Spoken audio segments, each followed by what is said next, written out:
Good morning, everyone. I'm Alejandro. Oh. I'm Alejandro Guillevic. I'm a PhD student on the Institut Jean Lamour in Lorraine, here in France. And I'm here to talk to you about quasi-linear theory in one-dimensional plasma, a little bit of turbulence, and the Kubo number. First of all, I want to thank you, Guillem, and the organizers of the Festival of Theory for letting me do my first in-person conference presentation. So thank you very much. So let's start. First of all, oh, it doesn't work. First of all, a little bit of a spoiler of my work. So I studied particle trajectories in a turbulent one-dimensional electric field. So in this type of turbulent electric field, diffusion happens in the velocity space thanks to random electric field gigs.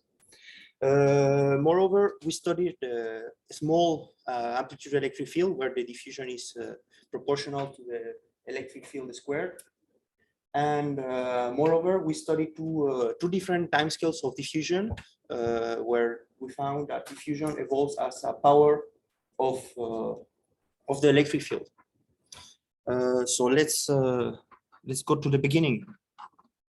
So as you might already know, turbulence happens in many physical systems in nature, like for example fluids, or behind liquid fluids or gases, like behind the wings of an airplane. In plasma, so in the subject of, in my subject at least, solar, for example, in plasmas in the sun, or more precisely in plasmas in the tokamaks, in the center of tokamaks. So what I study is in particular collisionless one-dimensional turbulent plasma. So what's a one-dimensional plasma? In some problems, the dynamics of the particles, the plasma, happens in a one-dimensional direction, in a privileged direction. For example, in laser plasma interactions, the privileged direction is the one of the laser. So everything happens in that direction, or the important things happen in that direction. Or for example, in magnetic fields on solar flares, the dynamics happen also in that direction, for example. In my case, I study the dynamics happening in a one-dimensional plasma beam, a beam of electrons or anions in a periodic box limited by bounded on both sides. In one-dimensional plasma, the diffusion happens in the velocity space, which can lead to plasma heating and also triggering instabilities in regimes lower than the critical triggering.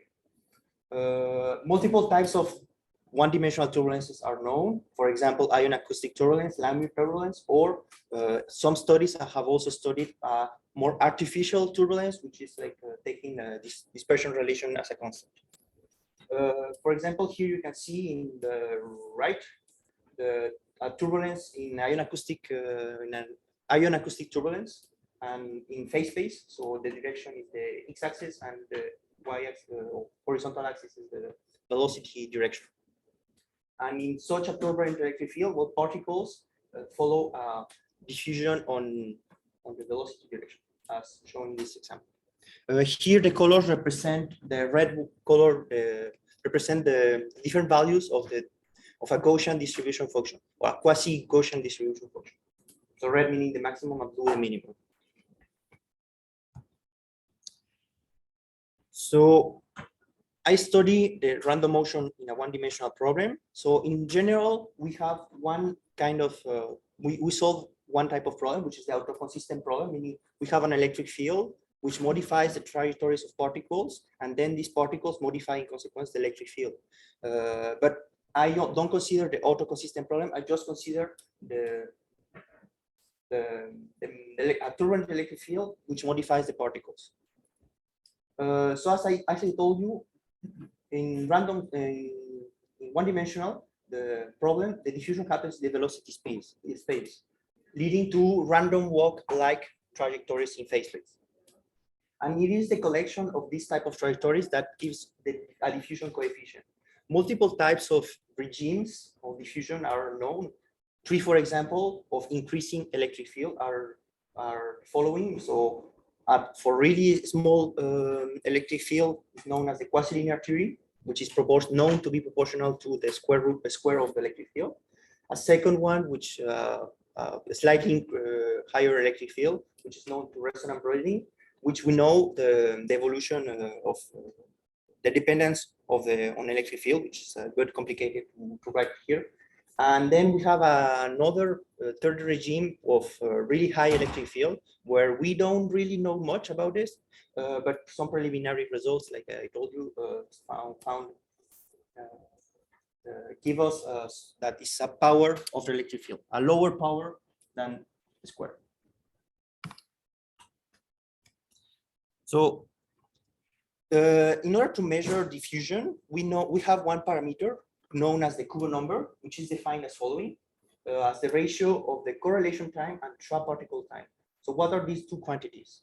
So the correlation time is defined as the time it takes for a particle, for the electric field or a potential electric potential to modify its shape on time, like it's shown in these two images. And the trap particle time is defined as the time it takes for a particle to perform one trap orbit, so going back and forth in a potential well. If the ratio of these two quantities is much smaller than one, for example, in these images here, then particles will experience a random walk trajectory, a random electric field, therefore a random trajectory. And in the second case, if the ratio is much larger than one, then particles will most of the time will be trapped, and from time to time they will experience kicks and change on their trajectory. At least on the first regime for quasi-linear theory, in the really small electric field, this Kubo number is taken to be much smaller than one. Therefore, particle trajectories are random. So what do I do? So I studied the quasi-linear diffusion in two different approaches. So in the analytical approach. When you get to numerics or whatever, are you going to tell us how you actually calculate the correlation time in terms of the parameters of the system? Yes. Okay. Yes. I mean, because it's a non-trivial dependence on the spectral structure. Yes, exactly. No, yes, I will explain it, if I remember correctly, in the next slide. So yes. So I studied quasi-linear diffusion and particle dynamics in numerically.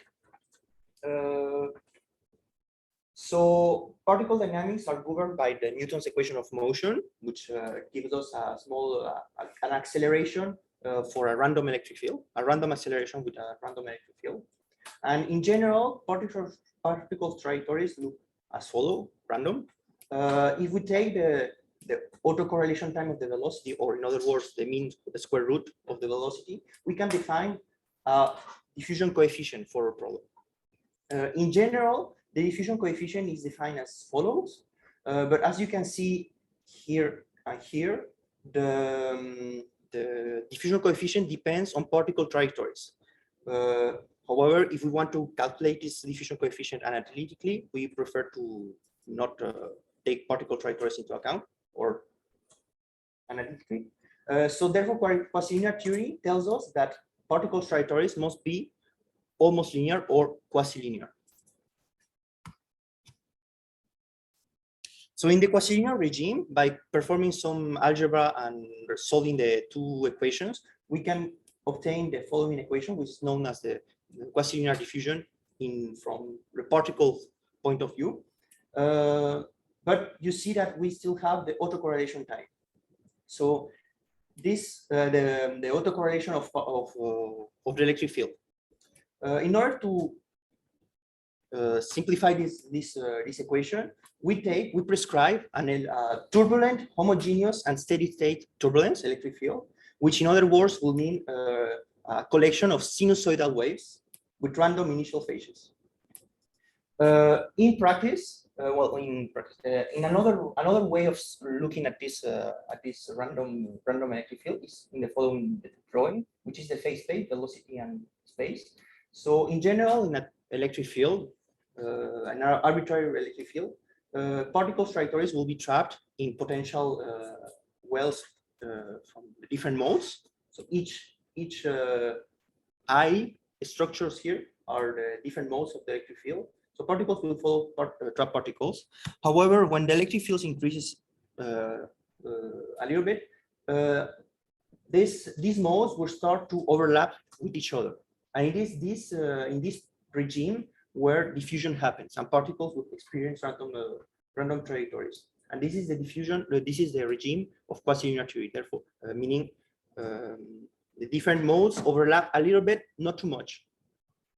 By going into the Fourier space of this system and taking a collection of sinusoidal waves, we can simplify this equation into the following, which is simpler to calculate analytically. As you can see, it depends on the electric field square, the mass, and the charge of the particles, but also it depends on the velocity of the initial velocity of particles. And this is for a prescribed current electric field. So I calculate the diffusion or the autocorrelation in this way to simplify my problem. To analytically, I mean. So on the numerical side, so I perform simulations of n particles in my system. I with a Gaussian distribution function on the velocity direction, and I put these particles in a random electric field. As you can see, by performing the mean square root, we can obtain the following plot for different particles, different velocities.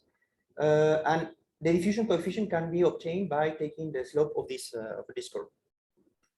In the quasi-linear regime, we observe that analytical theory and numerical simulations agree quantitatively and qualitatively. Good for us. And we also notice that quasi-linear theory agrees with the numerical simulation for Kubo numbers under 1%. So this is for quasi-linear theory, and this is a simulation, a plot for a Langmuir dispersion relation. But as I told you, if we go over this Kubo number of 1%, we start to get to the limits of quasi-linear theory, and this is where resonant broadening comes in. As the electric field increases, the particles will start to experience more and more trap particle trajectories, meaning that they will have partial or complete orbits on potential wells. And it is these orbits that can change the behavior of the diffusion of particles. If we look at this drawing, we observe that this is the quasi-linear regime. And when we increase the electric field, the modes start to overlap more and more. And it is in this regime where when the particles can experience not only the effects of the mode where at that phase velocity, but also experience long-range interactions with other modes. Therefore, quasi-linear theory considers the interactions of different modes at different phase velocities. It also considers that particles and also the modes are distributed in space, in velocity space. And also it depends on the plasma wave we are studying. So this thing is what we call resonant broadening. Numerically,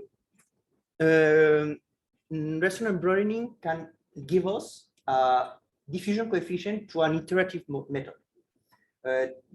This method in practice corresponds to replacing the delta Dirac function on the quasi-linear diffusion coefficient by a Gaussian distribution on velocity space. In other words, we are taking into account that the modes, the particles, are distributed in velocities. By performing some Fourier space algebra, we can obtain the following equations, which in the same way as quasi-linear theory depends on the electric field, the charge mass, but also it depends on the length of the distribution function we chose at the start. Since this is an iterative method, as we increase the number of iterations, we will tend to converge to the resonant brownian diffusion. And numerically, I observed that this diffusion coefficient converges to the resonant brownian diffusion around 10 to 20 iterations. So it's really easy to perform, to compute. How do you choose sigma? So sigma In conventional resonance broadening theory is actually related to D and should be a function of the spectral intensity. And I don't see on the slide any any specification of what sigma is and how it relates to those things. Yes, exactly. So, well, I didn't want to put it for space and clarity, but yes, like you said, the sigma here depends on the previous diffusion coefficient of the previous iteration diffusion coefficient going backwards, and the first diffusion coefficient we use is the quasi-linear theory. So we start with quasi-linear diffusion, then we take the resonant brownian diffusion and compute the sigma value with this quasi-linear diffusion. You get it iteratively. So Yes. how does the sigma scale with the electric field? If I remember correctly, it's linear with diffusion, evolves linearly with diffusion. Therefore, yes, it's squared. The other thing, just to be pedantic, have you tried, it's strictly speaking not the form that you have written there. It's the, the T-cube thing in the resonance operator. Have you tried different structure of the time dependence? Okay, so yes. So also the sigma depends on the diffusion, but it also depends on the on time. Yeah, exactly. Yes, and it is this time it evolves as a power of time, and we observe that numerically that the dependence is not a fixed power. It depends on the particle velocity, the person on a lot of things. So we perform many calculations of diffusion coefficients, and numerically we measure this coefficient, which I call p parameter. Which this power, and we observe a distribution, and we took that distribution. So it's this analytical resonant brownian coefficient is not fully analytical. We have we took a distribution of the p parameter to calculate this one. So it's a little bit complicated to explain, but we can talk about that on the questions if you want. But I think that some of the people in your language Yes. Oh, yes. In previous studies, people chose this p parameter to be either 3 or 2. But I found that in my case, in my study, that this p parameter can vary from between 4 and 2. So it has a distribution.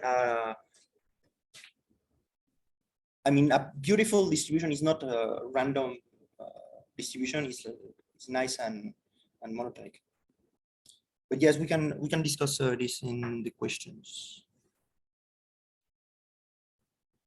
So here are some results of the diffusion two dispersion relations. So on the left we can see the Langmuir dispersion relation, diffusion simulations, and the ionoacoustic dispersion on the right images. So in black, as you can see, is the quasi-linear regime. So here in both cases you observe agreement. But important particular two cases is in orange and here in blue for both ion acoustic and linear is resonant broadening. So resonant broadening for a 4% and 7% respectively. We observe agreement between both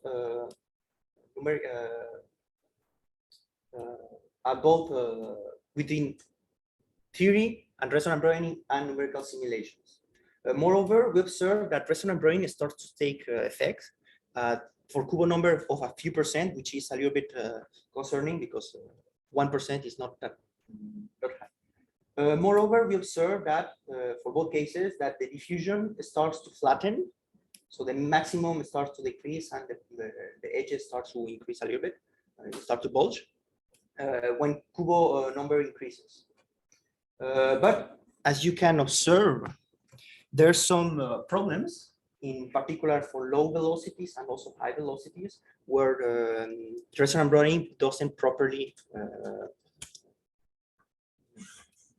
doesn't agree with simulations.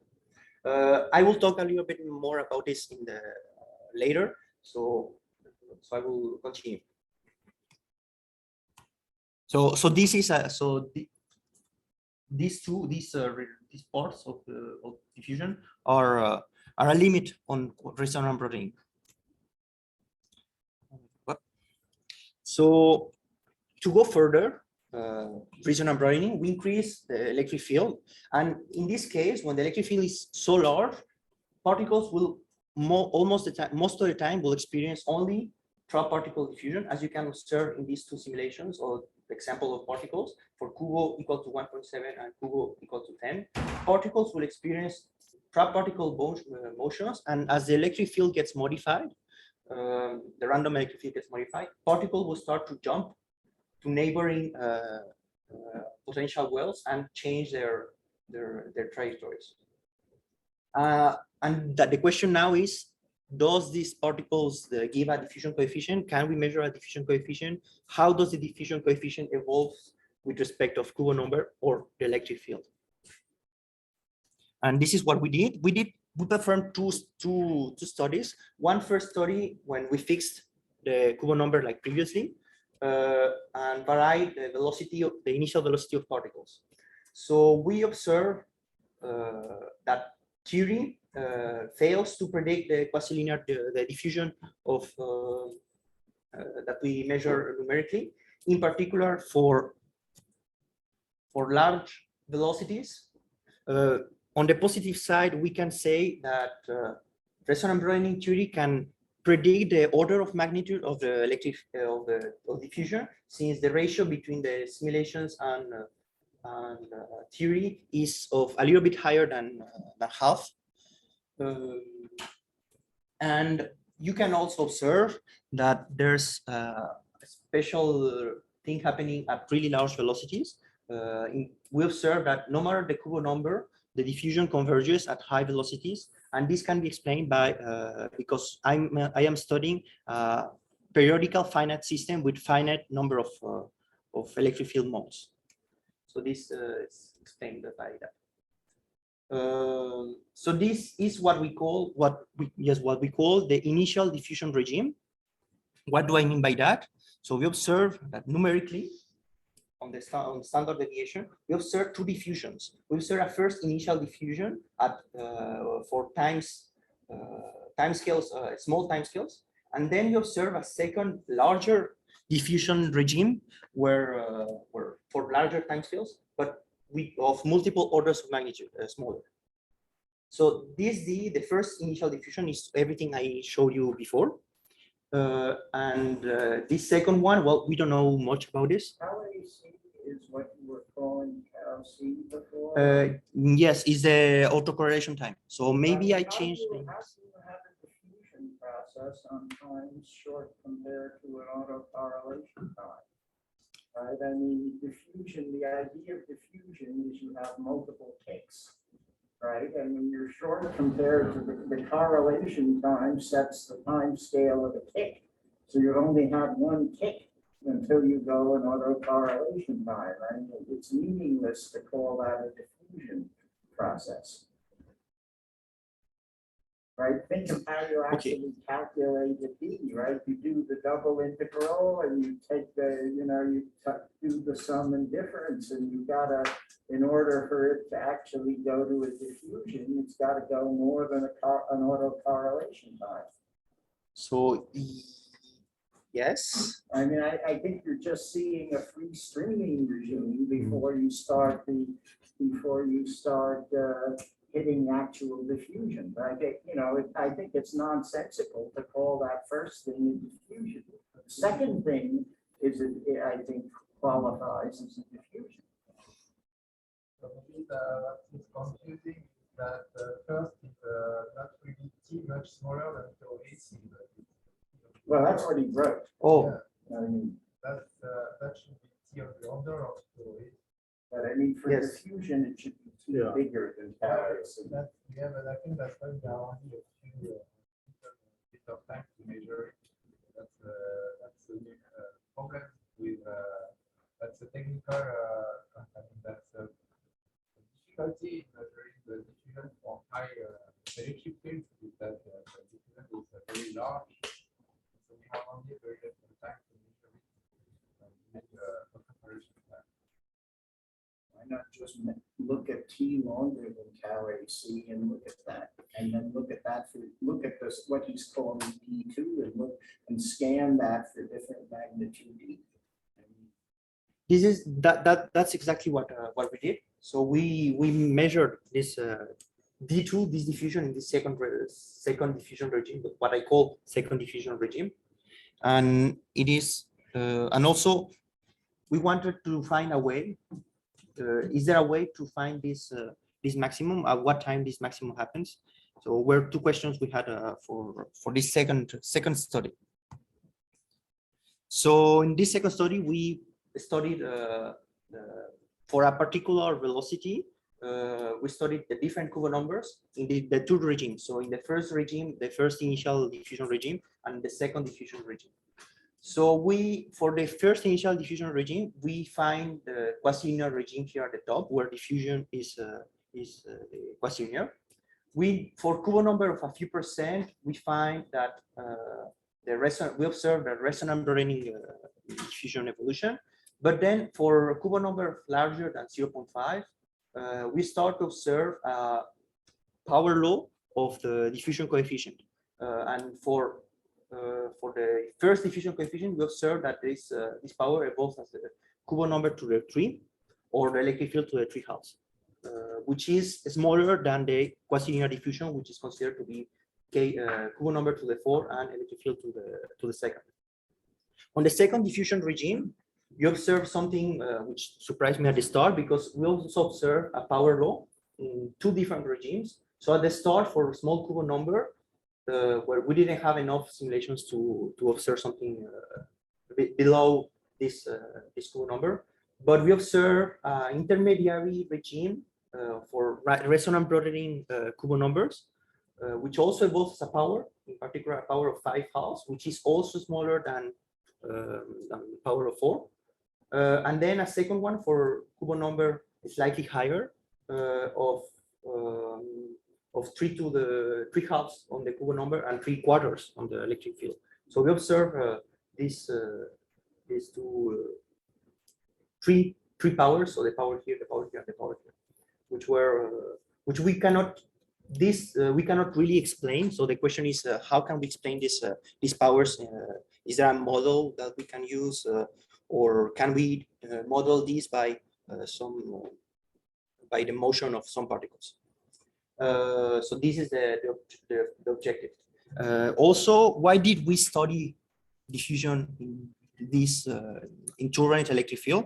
Well, in some studies, it has been observed that as the electric field increases, as turbulence increases, well, the modes start to overlap until they become for high Kubo number. And we observe that at this type of Kubo number, some structures phase-space structures can be generated, like the following, like the ones here. So this type of structure are generated through turbulence, which in consequence, modify the turbulence as they grow, as they decay, or as they interact with each other.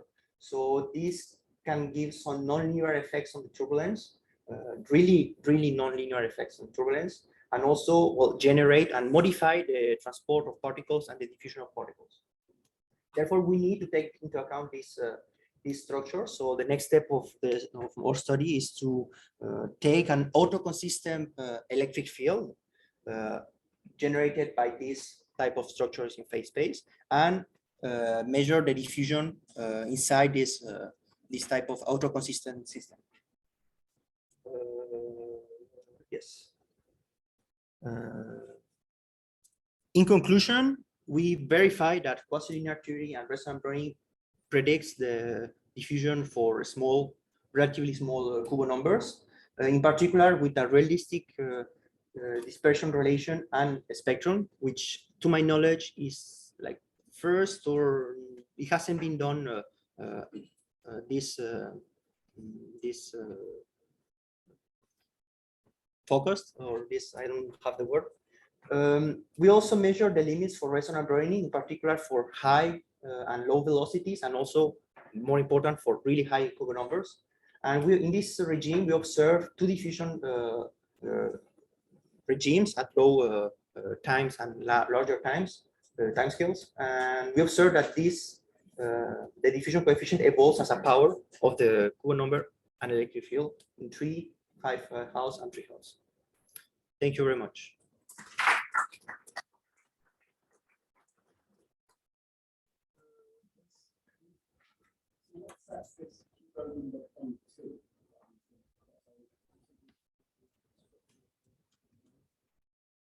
Here? Yes. So I don't know. I don't know how can we predict this Kubo number. Here I measured that this intersection is around Kubo 0.2. That's why I arbitrarily chose to put here 0.2, but I don't know a way to calculate this intersection. So it's an open question. So I am willing to hear you if you have some ideas about this.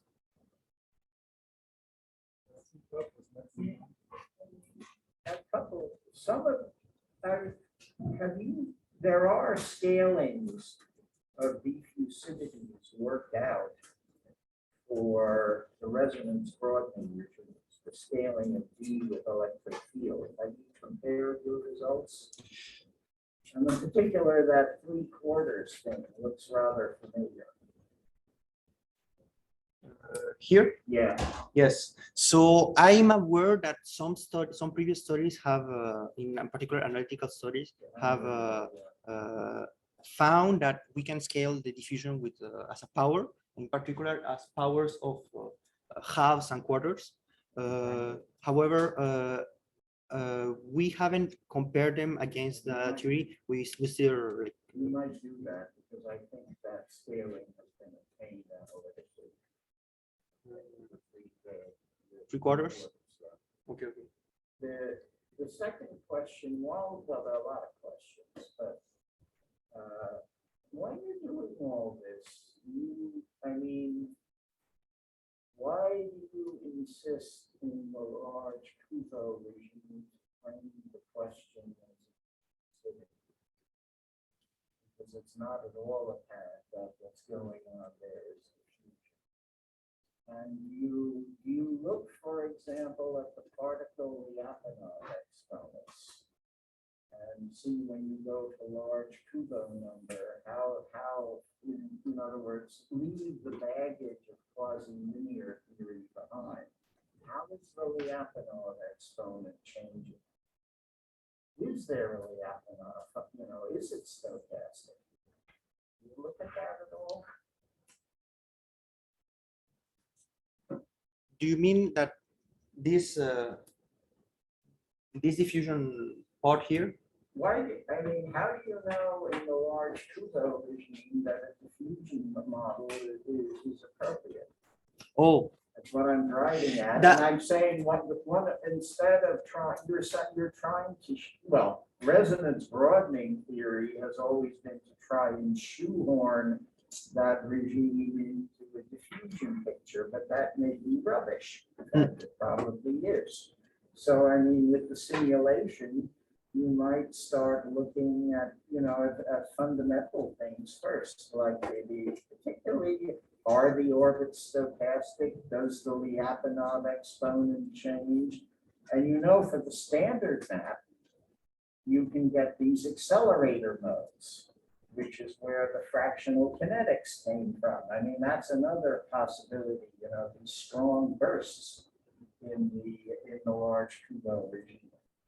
That's what motivated Zaslavsky to come up with the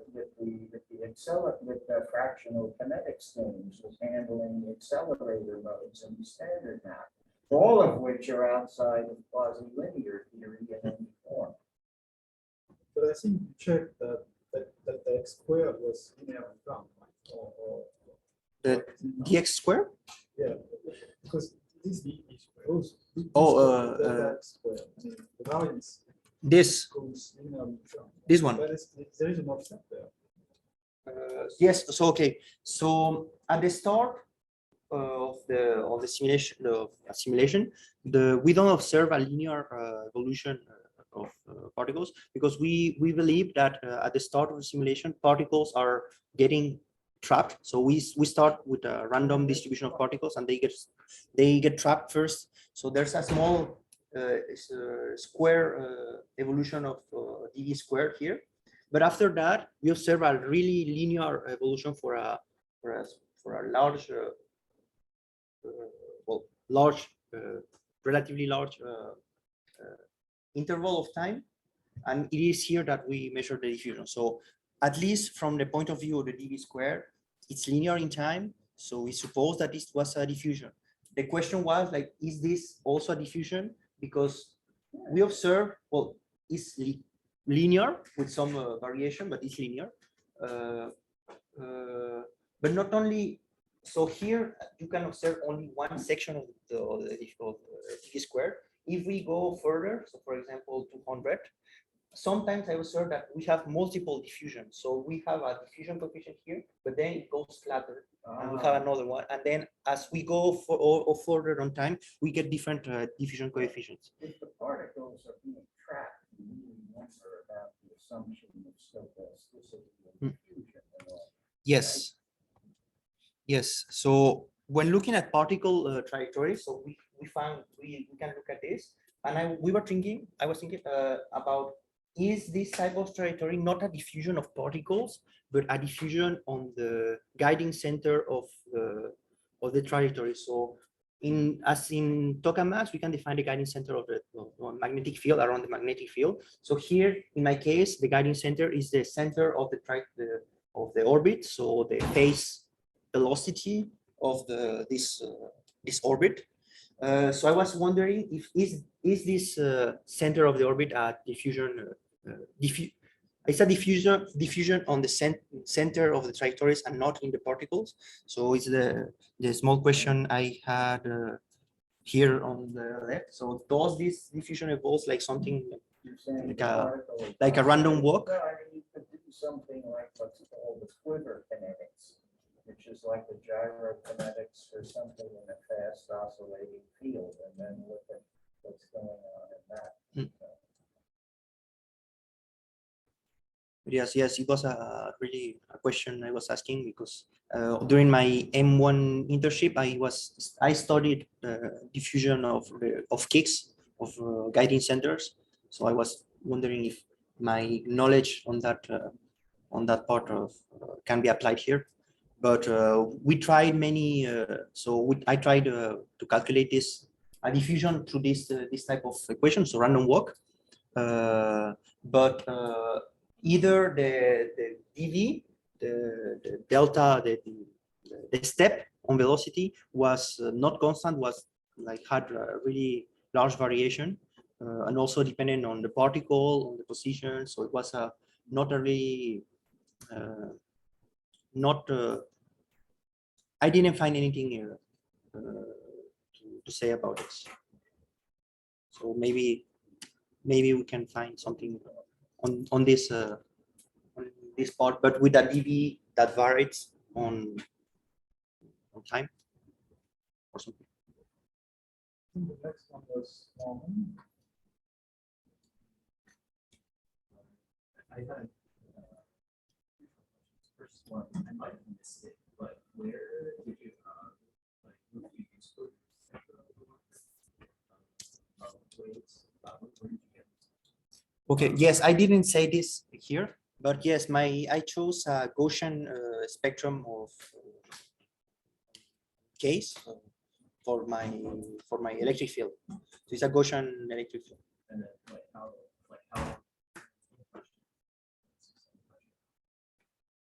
what happens when the particles like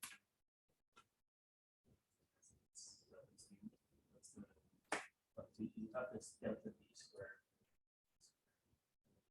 That's the rather large fraction of particles like that would saturate this.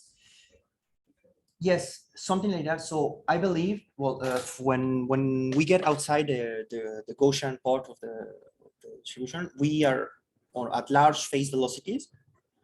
So we are around this region. So this is the we believe that yes, it saturates, the diffusion saturates, because at this part of the phase space, particles will only experience the electric field one mode, one or multiple modes. Therefore, they will not diffuse, they will just stay around. From time to time, they will receive kicks from other different modes down at lower velocities or higher. So the diffusion will saturate no matter the Kubo number for really high phase velocity or phase velocities or really high case. So outside the Gaussian distribution, yes.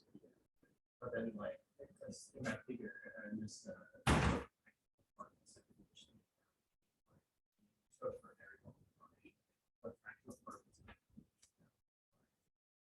This figure you mean?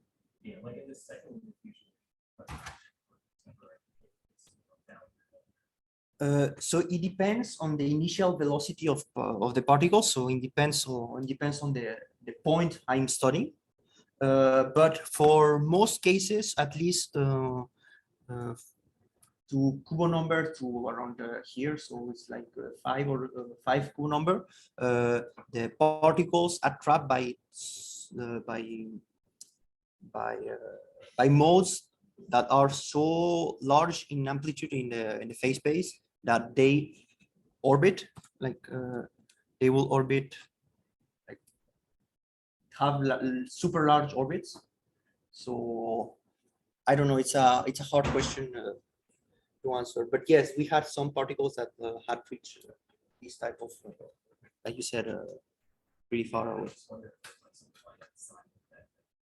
Yes, I believe that if we want to properly study diffusion, first we have to limit ourselves in velocity. So if we go further than this, we can neglect them. Well, don't look at that part because it converges. Or also, instead of we can take a larger box of simulation, so meaning more modes in space. Therefore, we can shift this convergence to higher velocities. But well, that's a work that we can do.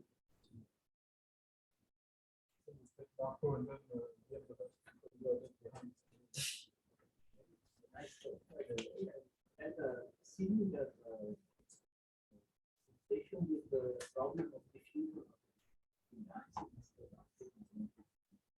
that point was that you switch from diffusive or D to the square or D to the square to some diffusive when the interaction between the waves and the electric field or with the structures or either you reach the size of the domain. So I suggest you look really carefully into the structure of the electric field because there you will find the probability answer. There is a paper by Brown that tries to put order in various regimes that are possible. Maybe I'll tell you the paper later. Yes, I might know it because yes, I know I have some papers of Crohn's, but I might not know it. So yes, they have so many papers, so I might not. Don't think that fully understood, but Yes. it's in that form. Yes, yeah, I would love to have that paper. We can talk later. Okay, so I think we close the. Yes. the- Thank you very much. the next speaker is John Bouchard from University of California, Irvine. Yes. Voilà. He talked about Beatles. Actually, mostly fishbone, but yeah, I will explain.